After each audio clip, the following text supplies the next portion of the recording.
Magandang gabi po sa ating lahat, mga kapatid. Yes, the Lord is beautiful. Nagihil po ang Panginoon. So, tayo po yung natutuwa. Dumadami ang attendance po natin kapag nagdiriwag po tayo.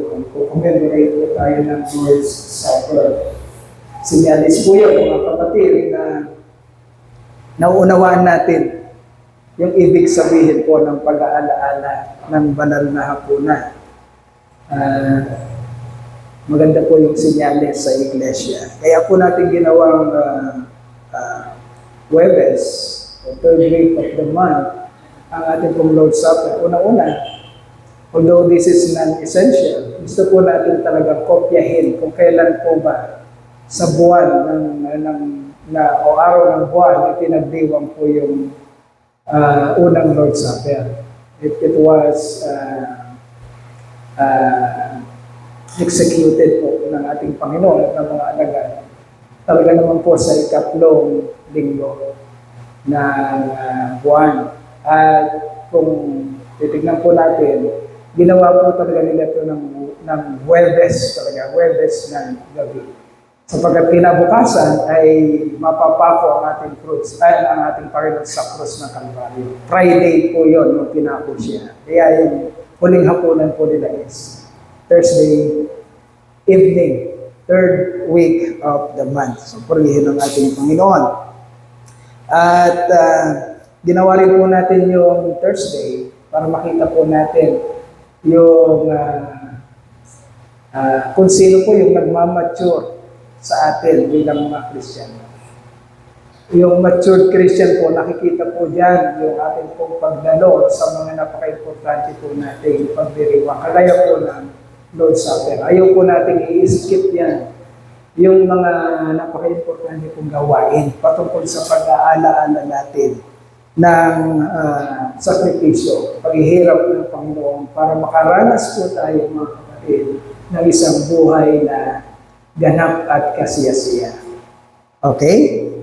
So, ang buhay po kasi natin mga kapatid ay nagkakaroon tayo ng kapayapaan ng assurance dahilan po sa ginawa ng Panginoon sa atin, para sa atin. Okay? A life without assurance is not life at all. Tandaan natin yan. A life without assurance is not life at all. Marami pong buhay sa sanglibutan na ito. Maraming mga tao ang buhay ngayon. But if the life they are living has no assurance, it is not life at all. Tandaan yan. Kaya mapalad ka kapatid kung ang buhay mo, kapatid, you are fully convinced, totally persuaded that you have that assurance coming from God na namatay siya para sa iyo. Okay? Ano man ang kalagayan mo sa buhay ngayon, kapatid? Ano man yan? May sakit ka, may problema ka, ano man. Finances, relational, ano man. But if you have that assurance na unawaan mong maliwanag at you are really convinced of that, persuaded of that, what God has done to you through the sacrifice of our Lord Jesus Christ. If you have that assurance, then you have a life. Meron kang buhay. Okay? Yan po yung pangako ng Diyos sa atin. Inner peace and confidence characterize a life with God, a life that falls into its proper place with God. So commemorating the Lord's Supper reminds us of that intervening power of God through the sacrificial love displayed to us by our Lord Jesus Christ, that puts our lives into yung tinatawag nating proper place. Maraming mga tao dyan buhay pero wala sila sa proper place. Okay? Mapalad ka, nandun ka. Kung kung tunay mong nauunawaan ang katotohanan galing sa Panginoon. That puts our lives into proper place. We are enjoying right now. A life of assurance, a life of inner peace. Listen very carefully. Kasi yun ang dahilan, bakit tayo nandito. Okay? Kailangan na i-enjoy natin ang buhay na pinaghirapan ng Panginoong Jesucristo 2,000 years ago. Nahirapan siya. Tandaan natin to. Para mag-enjoy ka ngayon. Hindi yung enjoy na disco-disco ka. Hindi yung enjoy na inom-inuman ka, lamyan-lamyan na. Hindi yun ang enjoyment na pinag-uusapan natin. Ang enjoyment na pinag-uusapan natin is you really have that peace, inner peace. Deep assurance, confidence na nasa Diyos ka. Okay? Yan yung buhay. Yan yung nai-enjoy ng mga taong hilirang ng Diyos. So without that intervening power, without that grace of God, the life that we are living now is not life at all. Hindi yan buhay kung hindi tayo pinakialaman ng Panginoon. Mapalad ka kung pinapakialaman ng buhay. Pero yun ang ayaw natin. Yung mga bata, ako din, alam ko yun eh. Naging anak din ako, lumaki din ako. Ayaw kong pinapakialaman ako ng magulang. Sa totoo lang. Sa aming 8 magkakapatid, si pastor daw yung pinakamatigas ang ulo. Sa lahat. Ayaw kong pinapakialaman ako. Gusto ko kung ano naisip ko, gagawin ko. Yun si pastor doy. Notorious ako sa amin. Sa magkakapatid. Kaya ako yung pinilipit ng Lord eh. Ako talaga. Kasi yun yung karakter ko. Ayaw kong pinapakialaman ako. Pero pinakailaman ako ng Lord. Yun kasi ang pag-aaralan natin ngayon. Let us see how God intervened in a life of one of the most important characters in the New Testament.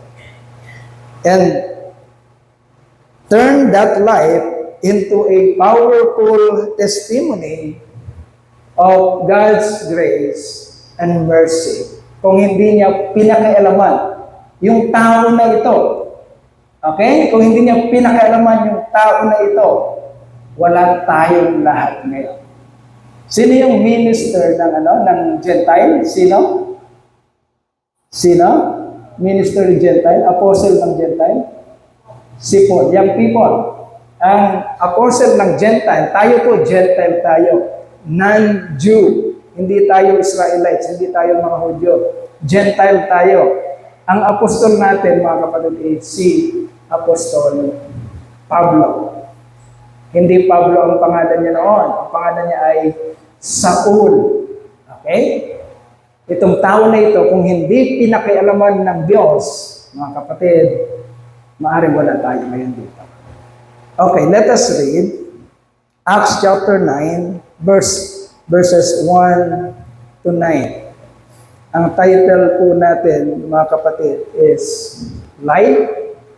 Life falls into proper place only with God. Okay?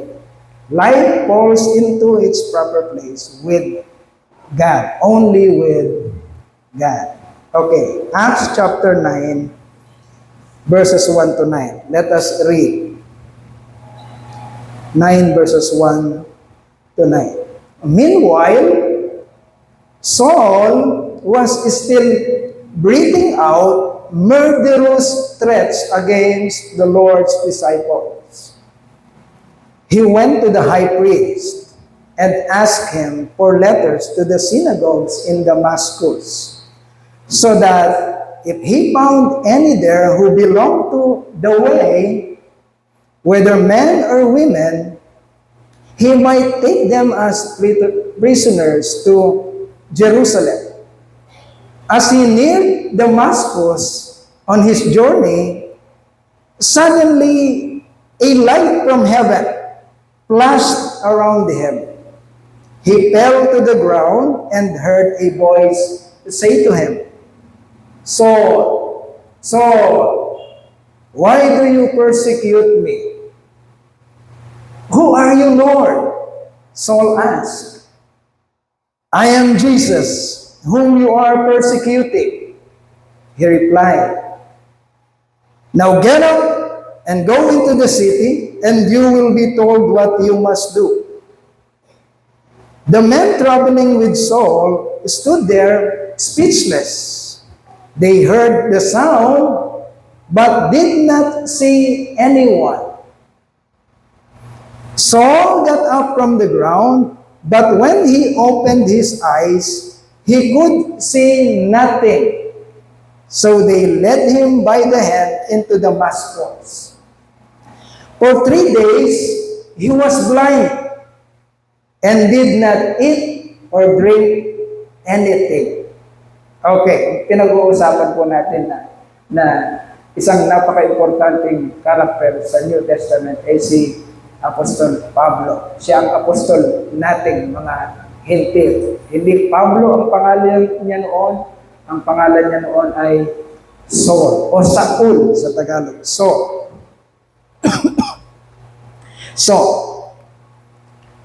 Saul, the biggest, sino si Saul?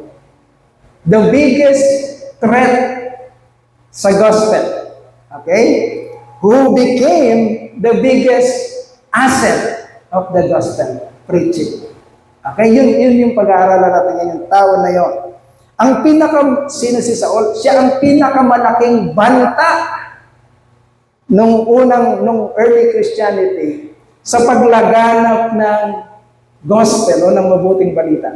Siya yung pinakamalaking banta. Pero siya ang naging pinakamalaking o pinakamasugid at tapat na tagapagbalita ng mabuting balita. Okay? Paano nangyari yun?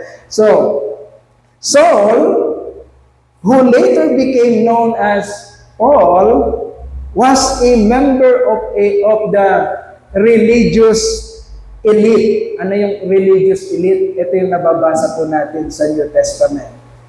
Na Sadducees, Pharisees, scribes, teachers of the law.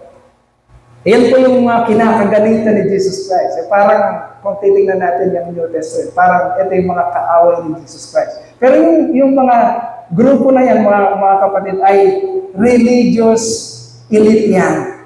Yan yung mga pinagpipitagan nung panahon ni Jesus Christ. Okay? Yan yung mga kagalang-galang nung panahon niya. Pero ito yung mga kalaban ni Jesus Christ. Kabilang dyan sa grupo na yan ay si Saul. Hindi pa natin siya papangalanang Pablo. So, he was trained by the best teachers of Judaism. Ano ang Judaism, mga kapatid? Ang Judaism, mga kapatid, I guess, hindi ko masyadong but I guess, ito yung pinakamatagal na running na religion sa buong mundo. Okay? Yung Judaism. Sapagkat na-establish yung Judaism, mga kapatid, nagsimula yan sa panahon pa lang ni Abraham. Napatatag yan sa panahon na nila Moses, and then all the way sa mga panahon ng mga Pharisee, Sadducean, scribes. Okay? So, ibig sabihin, ang Judaism, mga kapatid, ay nagraran na siya as religion for approximately 3,500 years now. Okay? Kung nagraran siya for 3,500 years now, ang taon natin ngayon is 2,000 years. So, 2024, ima-minus mo yun, ibig sabihin, dinatnan na ni Jesus Christ ang religion ng Judaism. Okay? Nung dumating si Jesus Christ, nabuhay si Jesus Christ dito sa lupa, ang Judaism is 1,500 years approximately running na. Matatag na ito sa Israel. Okay? Yun yung binabangga ni Jesus Christ. At doon kabilang si Apostol Pablo. Kaya makumpiyansa siya. Kaya mayabang siya. Akala niya tama siya. Kasi ang tangan-tangan ni Apostol Pablo o ni Saul ay relihiyon na na-establish o naka-establish na libo-libong taon na ang nagdaan. Okay, approximately 1,500 years. So his passion, Saul's passion, led him to capture and persecute members of a, tinatawag nila noon, new sect, or tawag nila sa Christianity noon, early Christians, leader na si Jesus Christ. Ang tawag nila noon, kulto. Okay? Kasi si Jesus Christ pa lang at ang members pa lang niya ay itong 12 alagad niya. Ang tawag sa kanila ng isang relihiyon na napakatagal nang na-establish, thousands of years, ang tawag sa kanila, kulto. Kulto ni Jesus. Kulto ni Yeshua. Okay? Hindi sila tinawag kagad, hindi sila tinanggap kagad, sila Jesus Christ, hindi kagad sila tinanggap as yung true religion or true belief. No. Matindi ang binangga nila Jesus Christ, kaya pinagpapapatay sila. Okay? At napapatay talaga sila. Hindi lang si Jesus Christ ang napatay, pati yung mga apostol niya, napatay talaga. Dahil ang binangga nila ay talagang established na religion. At sila, ang tawag sa kanila ay kulto. So, Saul's passion led him to capture and persecute members of new sect, as they called it. Ang tawag nila sa cult na yon, the way. Ayan nga, nakalagay dito. The way. Sino si Jesus Christ? Sa John 14:6. Jesus said, I am the way, the truth, and the life. Sabi ni Jesus Christ sa sarili niya. So, ang tawag nila Apostol Pablo ng relihiyon na binabangga nila noon sa movement na yun is the way. Okay, that was the early Christians. So, Saul was one of those people who were totally convinced, were totally persuaded that they are doing what is right. They are always doing what is right. Okay. So, siyempre, kahit sa ngayon, may mga relihiyon ngayon na malalaki at matatagal na. Okay? Kaya kung kakausapin mo sila, ang tingin nila sa sarili, laging sila ang tama dahil sila ang marami at sila ang matagal nang na-establish. Okay? So, nandun sa kalagayan na yun si Apostol Pablo o si Saul. Nandun siya sa kalagayang makumpiyansa siya. At iniisip niya palagi na yung ginagawa niya ay tama sapagkat ang kinakalaban niya ay yung mga taong bumabangga sa kanyang pinaniniwalaan, matagal nang naka-establish. Okay? But how did Saul, the biggest threat of the gospel, became Paul or Apostle Paul, the biggest asset in gospel proclamation? Paano nangyari na ang isang taong bumabangga, nagwawasak, pumapatay ng mga nagsisimulang mananampalataya ni Kristo? Paano nangyari na itong pinakamalaking threat na ito ay naging pinakamalaking asset sa mabuting balita? Okay. So, how? God intervened in Saul's life. At yan ang pinagdiriwang natin, mga kapatid. Pare-pareho tayo. pinakialaman tayo ng Diyos. Kung hindi tayo pinakialaman ng Diyos, nananatili ka, nananatili ako, nananatili tayo sa ating maling kumpiyansa at maling kayabangan. Nananatili tayo sa pride natin, kagaya ni Paul. But the grace of God reached us out, mga kapatid, at nag-intervene at nakialam sa ating mga buhay, kagaya ng pakikialam niya sa buhay ni Apostol Pablo. So how God intervened in Saul's life? Okay, number 1. Ayon sa kwento, paano niya binago ang buhay ni Apostol Pablo?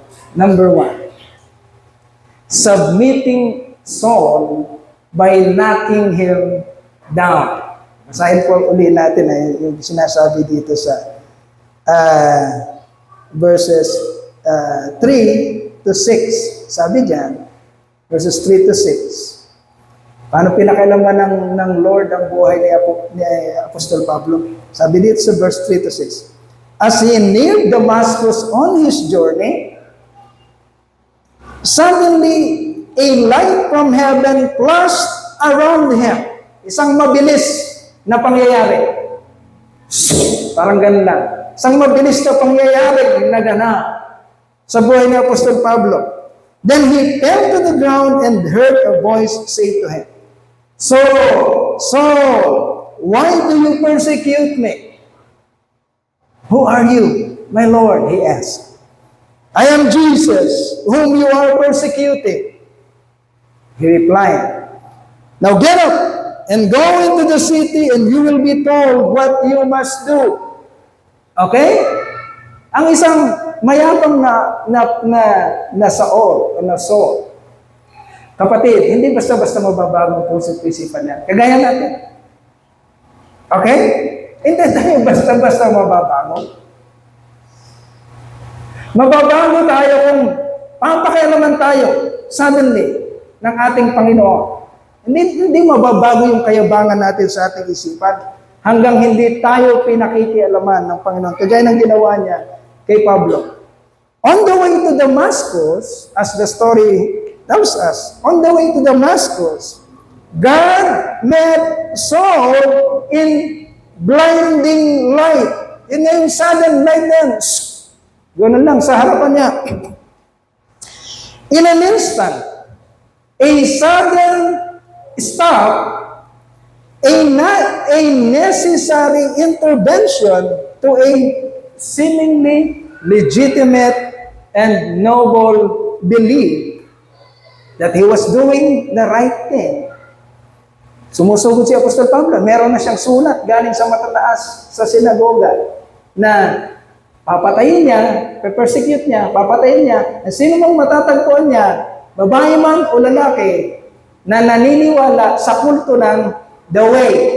Okay? Yun na si Apostol Pablo. Kumpiyansa at mayabang na mayabang until God, all of a sudden, intervened on his way to Damascus. Okay? So he was persecuting the Christian. And persecuting the Christians, for him, for Saul, was a service to God. Paano mo sasawatahin niya?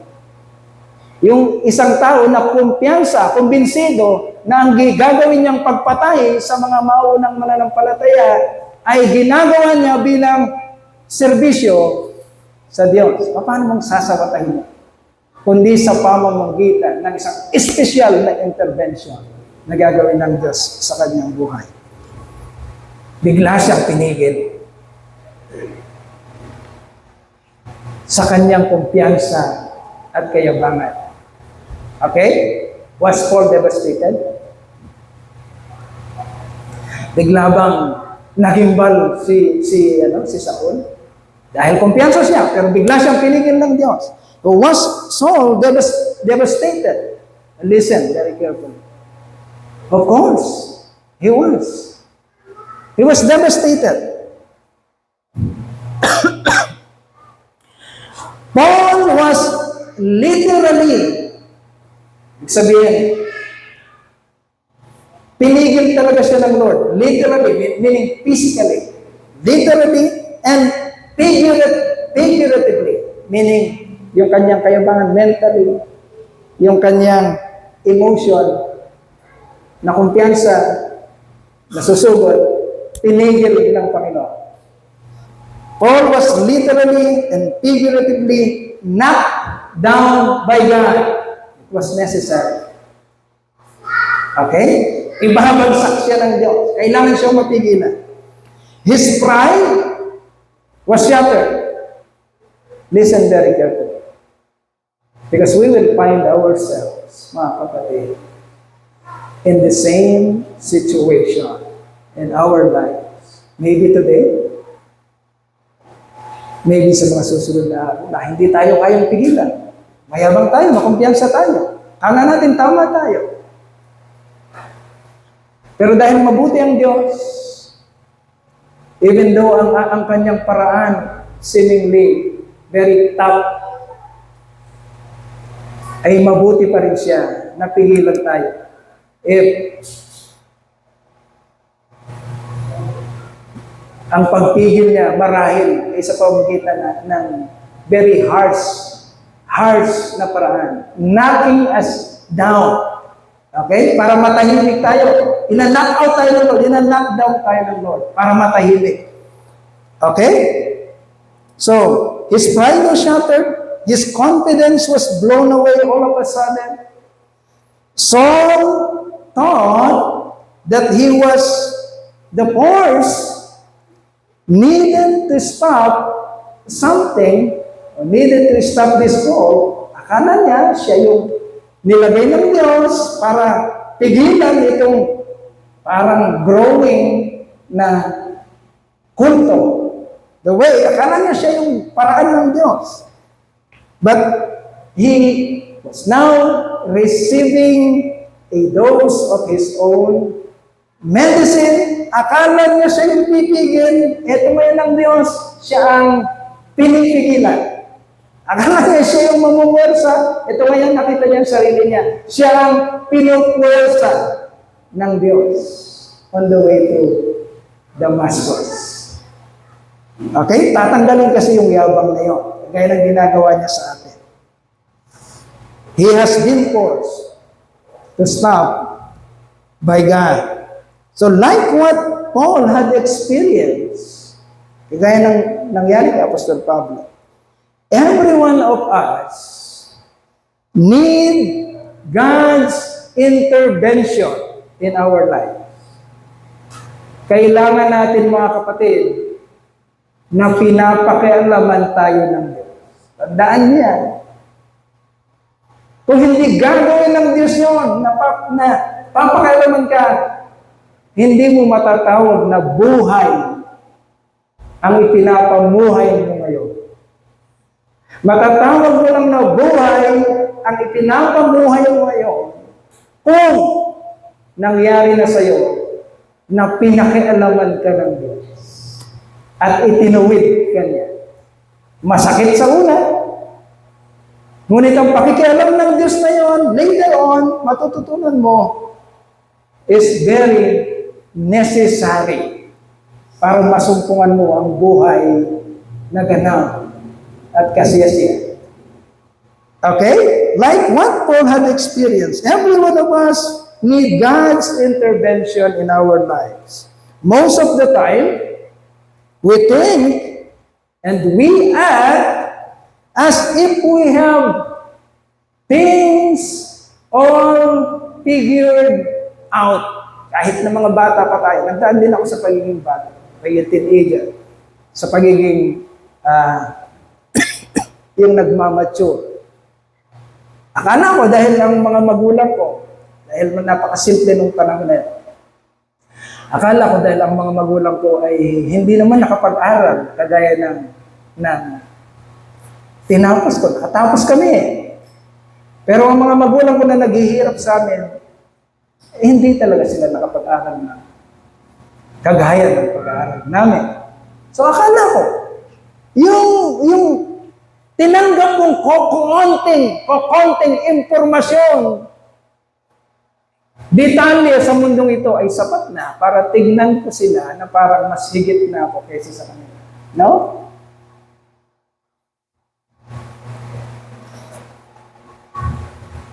So we tend to think and to act like that, na parang mas marunong tayo sa magulang natin. Dinidisregard natin lahat ng sakripisyo nila. Lahat ng ginugol nilang panahon sa pag-aalaga sa atin nung baby pa tayo hanggang sa makatungtong tayo sa pedestal ng ating kayabangan. Dinidisregard natin lahat yun. Most of the time, we think and act as we have things all figured out, mas magaling kaysa sa ating mga magulang. In our career, in our businesses, in our choices, in our decision making, in everything, parang mas mahusay na tayo. But we have such a narrow, sa mundong ito, narrow sight, narrow perspective regarding our lives. Parang si Apostol Pablo. Kung tutusin, parang lihitimo na siya. Ang kanyang relihiyon, 1,500 approximately established. Ito ngayon dumarating na tinatawag ng kulto, the way. Kakaunti pa lang, wala pa silang 20. Ang Panginoon at ang ilang mga sumusunod sa Kanya at ang 12 disipulo, kakaunti pa lang. So, ang tingin ng isang naka-establish, sino itong mga tititsuging ito na hindi alam ang kanilang pinaggagawa? Yun ang akala nila sa Panginoong Kristo. Akala niya sa Panginoong Kristo. Okay? We have such a narrow sight and perspectives about our lives. We tend to use that little knowledge on matters and use it as our comfort zone in decision making. Kagaya ni Apostol Pablo. Tama kami? Kaya dahil tama kami, papatayin ko kayong lahat na lumalaban dito sa relihiyon namin. We forgot to console and acknowledge the presence of God, who is ever willing to put everything in our lives in proper place. Yan ang kinakalimutan ng marami sa atin, ng halos lahat sa atin, mga kapatid. Dahil tingin natin, alam na natin. Dahil tingin natin, magaling na tayo. Wala nang consultation, wala nang meditation, wala na. Gagawin na natin kung anong gusto nating gawin. We forgot to consult and acknowledge na nandyan ang Diyos, na may control ng lahat ng bagay, na nakakaalam ng simula at ng dulo. At siyang nag-create sa atin at nagmamolde sa atin para dalhin tayo sa tamang lugar na gusto niyang pagkapuntahan sa atin. Ayaw na natin yun. Ayaw na natin pakialaman tayo. Gagawin na natin kung anong gusto natin gawin. At don't forget, my dear brethren, na ang ating Diyos ang nakakaunawa at nakakaalam. Like what Proverbs chapter 3, verse 5 to 6 admonishes. Kaya nasa ulado natin yung mga kapatid. Ano sinasabi ng Proverbs chapter 3, verse 5 to 6? Trust in the Lord with all your heart and lean not on your own understanding. Kahit na si Albert Einstein ka pa, kahit si Elon Musk ka pa, kahit si Zuckerberg ka pa, sino ka man, napakamarami nang nagawa sa mundong ito. Huwag mong kalilimutan, konti lang ang laman nito. Konti lang ang kaya mong i-imbak dito. Huwag mong gamitin comfort zone yan para ayaw mo nang makinig. Ayaw mo nang mapakailaman ka. Gusto mo nang gawin kung anong gusto mo, no? Proverbs chapter 3, verse 5 to 6 admonishes us, trust in the Lord with all your heart and lean not on your own understanding. Ang kasunod nun, ang sabi dito, in how many ways? In all your ways. All. Sa lahat. Kapag magdidesisyon ka, in all your ways. Anong gagawin mo?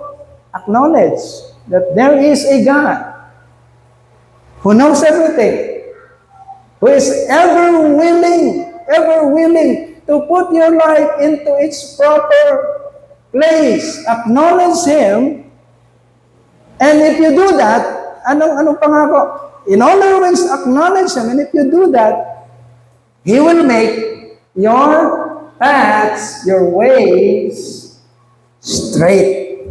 Okay? Straight. Matuwid. Okay. But because, listen to this, listen very good. But because of our very, very proud heart, kagaya ni Apostle Pablo, proudness siya. Akala na niya talaga eh. Feeling na niya talaga eh. Ganon din tayo eh. Akala na natin talaga eh. Feeling na natin eh. But because of our proud heart, like the heart of Apostle Paul, we always end up and learn, like Paul, we need to be knocked down by God first. Kailangan muna tayong i-stop ng Lord sa isang drastic na paraan para matutunan natin. Yun ang katotohanan. Okay, mag-alala. Even your pastor, gano'n. Maraming sablay, kailangan mo nang i-knock down ng Lord para mapigilan. Kailangan mo nang ipakita ng Lord ang kanyang kapangyarihan, ang kanyang control, ang kanyang soberenya. Kailangan mo maintindihan na hindi ito patungkol sa iyo. Ito ay patungkol sa Kanya. Okay? Because of our proud heart, we always end up and learn like Paul. Submitted and knocked down first by God. So we could be, ito yung second point, so we could be focused on what really matters. Okay? Point number 2, isolating soul and focusing to what really matters. Kailangan gawin ng Lord yun. Okay? So, isolating soul and focusing Him to what really matters. So, sabi po dito hindi na natin babasahin. Verses 4 to 9. Sabi po dito. Kwento na lang natin. So, Saul got up from the ground and realized he was blind. Dati, mayabang siya. Dati malakas na malakas. Papunta sa gera. Nasa kanya lahat, nasa kanya yung letter na pumapayag ng sinagoga para patayin niya. I-persecute na lahat yun. But, eto si Saul ngayon. Etong kalagayan niya ngayon. Saul got up from the ground because he was knocked down by God. Saul got up from the ground and realized he cannot see anything. He was blind. He was blinded by God. So all must be guided and led by the hand into Damascus and could not do anything in 3 days. Dati para siya si MacGregor kung maglakad. Yabang-yabang. Sinong haarang sa akin dyan? Pero dahil pinigil siya ng Lord. Ito nga si Apostle Pablo. Walang makita. Kailangan mo ng akayin. Akayin mo na siya. Para makarating siya dun sa pagdadala sa kanya ng Panginoon. He must be isolated by God for 3 days. Maaring niluluto pa yung isipan at yung puso ni Apostle Pablo. Kaya binulag siya ng Diyos sa 3 araw. Okay? He was confined. Stopped by God in 3 days. Great leaders like Paul, like Apostle Paul, great leaders often have great pride. Okay? Yung mga ginagamit ng Diyos na makumpiyansa. Often, They have great pride. Mayayabang talaga sila noon. But selfish pride has no use in God's kingdom. Okay? Kailangan ng Diyos yung kumpiyansa mo. Kailangan ng Diyos yung katapangan mo. Pero hindi kailangan ng Diyos yung pride mo. So yun ang tatanggalin ng Lord.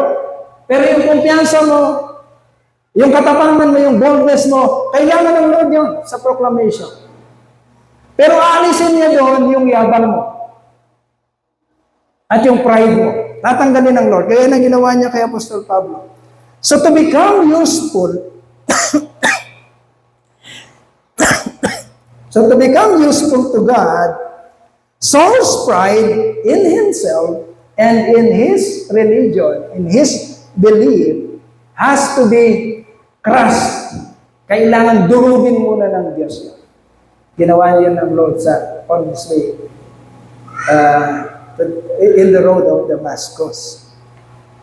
God must crush Paul's selfish ambition first by taking away all his abilities, yung kayabangan niya, yung lakas niya, to perform that iniisip niya tamang gawin, and isolating and confining him to nothingness. Walang kayang gawin for a time being, at least for 3 days. Ginawa ng Lord yun for 3 days. God has done this in Saul's life, to focus him on what really matters. Mapapansin niyo mga kapatid, ganun din kadalasan sa atin. Minsan nahihiya lang tayo i-share. Si Pastor Beng, marami pong ganun. Marami pong alam po ng asawa ko yan. Marami pong yung mga nakalipas na kumpiyansa at kayabangan na isang araw ay binabasag ng Panginoon. Na tinatanggal niya. Para ma-focus niya, i-focus niya ang aking pansin, ang aking isipan, ang aking damdamin sa kung ano lang ang importante talaga. Doon lang matutok, doon lang talaga ma-focus. Gaya na ginawa niya kay Apostol Pablo. Without God's intervention, Paul must have orchestrated a great devastation on early Christianity kung hindi pinigilan ng Lord si Apostol Pablo. Baka inubos niya lahat ng mga early Christian. Okay? But we know that God is in control, and we know that He is sovereign. He did not let all these things happen in Paul's life. Yun ang kabutihan niya sa atin, mga kapatid. Hindi niya tayo pinapaanagwa sa ating kayabangan. Hindi niya tayo pinapaanagwa. Ini-stop niya tayo. Ini-intervene niya tayo. Yun ang ginagawa ng Lord. At kung hindi niya ginawa sa atin yun, mga kapatid, hindi natin na-enjoy ang buhay na pinangako ng Diyos ngayon. Because God intervened, we are enjoying now. So in conclusion, the result of God's intervention in Saul's life led him to become Paul, the greatest asset in God's kingdom in the proclamation of the gospel, the proclamation of His grace. Paul submitted himself to God, to the Lordship of our Lord Jesus Christ, and to Christ's gospel, and God rebuilt him to become the most influential leader the church has ever known. Ano natin masasabi? Ito na-impluensyahan na tayo ng gospel sa pamamagitan ng proclamation ni Apostol Pablo. Ginamit siya ng Panginoon. Paul's life fell into proper place only with God. Only by the intervention of God in his life. Ano naman ang application para sa atin? Ano ang application para sa atin? We will close with this, mga kapatid. For us, there are a lot to be demolished and knocked down Napakaraming babasagin ng Lord sa atin. It is true. Napakarami. Huwag mong sabihin wala. Napakarami mga kapatid. Iisa-isahin ng Lord yan. Kung gusto mong talagang makamtan mo yung buhay na masaya, maligaya sa piling ng Diyos, marami siyang babasagin muna sa iyo. So we could really focus our attention on His Lordship. So don't be so upset when God intervene and reform your passion and redirect your ways so that you could find yourself joyfully using your God-given gifts for God's glory and for the benefit of the kingdom citizens instead of using it for yourself only. Okay. We are enjoying now, my dear brothers, commemorating what God has done to us. Mga kapatid, kung hindi nag-intervene ang Diyos sa sandaigdigan, kung hindi siya nakialam at patuloy na nangungulit sa atin, mga kapatid, hindi natin alam kung ano na o kung saan na tayo pupulutin ngayon. And we are so grateful that God intervened through the sacrificial love of our Lord Jesus Christ upon that cross of Calvary 2,000 years ago. And we are now commemorating, mga kapatid, ang sakripisyo na minsan niyang ginawa at kailanman ay di na uulitin. At ang lahat ng ito ay tinatamasa natin at nai-enjoy natin sa ating kapanahonan. Be changed like all, my dear brothers. Be willing to be willing na pakialaman tayo ng Diyos sa anumang aspeto ng ating buhay para sa ating ikabubuti. Papurihan po natin at pasalamatan ng ating